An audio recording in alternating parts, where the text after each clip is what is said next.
मित्रों नमस्कार। पिछले हफ्ते हम लोगों ने अध्याय 2 के 7वें श्लोक का मनन चिंतन कर लिया था। अब आगे तो आइए भगवान का नाम लेते हैं। श्री कृष्णाय वासुदेवाय हरे परमात्मने प्रणतः क्लेशनाशाय गोविंदाय नमो नमः। तो भगवान श्री कृष्ण के शरण होकर हम लोग श्लोक 8 का पाठ करते हैं। नहे प्रपश्यामि ममापनुद्यात्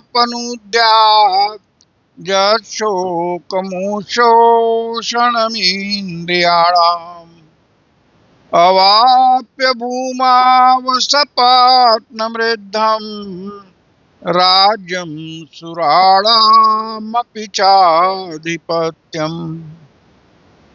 भाव है भूमौ असपत्नम रिद्धम राज्यम, अर्थात पृथ्वी में निष्कंटक समृद्ध राज्य और सुराणाम आधिपत्यम च, देवताओं के आधिपत्य को भी अवाप्य अपि पाकर भी यत मम इंद्रियाणाम, जो मेरे इंद्रियों के उत्शोषण सुखाने वाले शोकम शोक को अपनुद्यात दूर करेगा, तत् वह नहीं प्रपश्यामि, मैं नहीं देखता हूं। तो भाव हो गया कि पृथ्वी का निष्कंटक राज्य मिल जाए या देवताओं का आधिपत्य भी मिल जाए तो भी हे भगवान श्री कृष्ण, मैं यह नहीं समझ पा रहा हूं कि मेरे इंद्रियों को सुखाने वाले ये शोक दूर हो पाएगा। तो इस श्लोक से ज्ञात होता है कि अर्जुन का अवसाद कितना गहरा है। अगर श्री कृष्ण कहें कि युद्ध करो, उससे तुम्हें राज्य मिलेगा, तो ये तो वो पहले ही काट देते हैं। उससे भी आगे वो देवताओं का राज्य मिलेगा तो उसे भी वो काट देते हैं। तो उनके चित्त को शांति नहीं मिलेगी, चाहे कुछ भी हो जाए। तो इसका यह भी भाव हो सकता है कि राज्य से या देवताओं के राज्य से उनको चैन नहीं मिलेगा जब तक आप अपने वाणी से उनको उपदेश नहीं करेंगे। अब इससे तो बड़ा कोई प्रलोभन हो नहीं सकता। इसको इस प्रकार भी सोच सकते हैं कि अर्जुन चाहते हैं कि आप उपदेश करें। तो आगे संजय कहते हैं,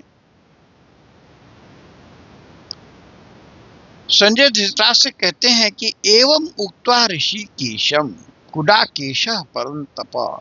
इस प्रकार से ऋषिकेशम, भगवान ऋषिकेश के प्रति गुडाकेशः परंतप, परंतप गुडाकेश अर्जुन ने कहकर के यह शब्द का न जोत्स्यति, युद्ध नहीं करूंगा, गोविंदम उक्त्वा, गोविंद से ऐसा कह करके तूष्णीम बभूव, चुप हो गए, शांत हो गए।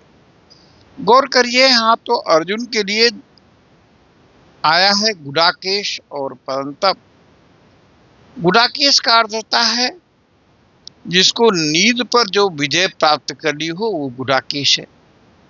तो नींद होता है अज्ञान का द्योतक। तो भाव है अर्जुन जो वास्तव में अज्ञानी है नहीं, पर यहाँ अज्ञानियों जैसी स्थिति में आ गए हैं।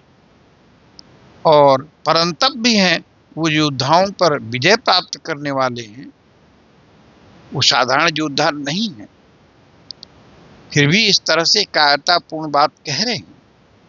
और भगवान के लिए शब्द आया है ऋषिकेश, गोविंद। इन दोनों शब्दों का अर्थ होता है जो इंद्रियों को जीत लिया हो, इंद्रियों का स्वामी हो। तो भाव है कि आप इंद्रियों के स्वामी हैं और अर्जुन की इंद्रियां शिथिल हो रही हैं। हे प्रभु, आप अर्जुन को संबल दें। अर्जुन की ये प्रार्थना है। इस पर भगवान कहेंगे, उसको हम लोग आगे के श्लोक में पाठ करेंगे। आइए भगवान का नाम लेते हैं और वाणी पर विश्राम देते हैं। हरि ओम तत्सत, हरि ओम तत्सत, हरि ओम तत्सत। आप सभी को बहुत बहुत धन्यवाद, प्रणाम।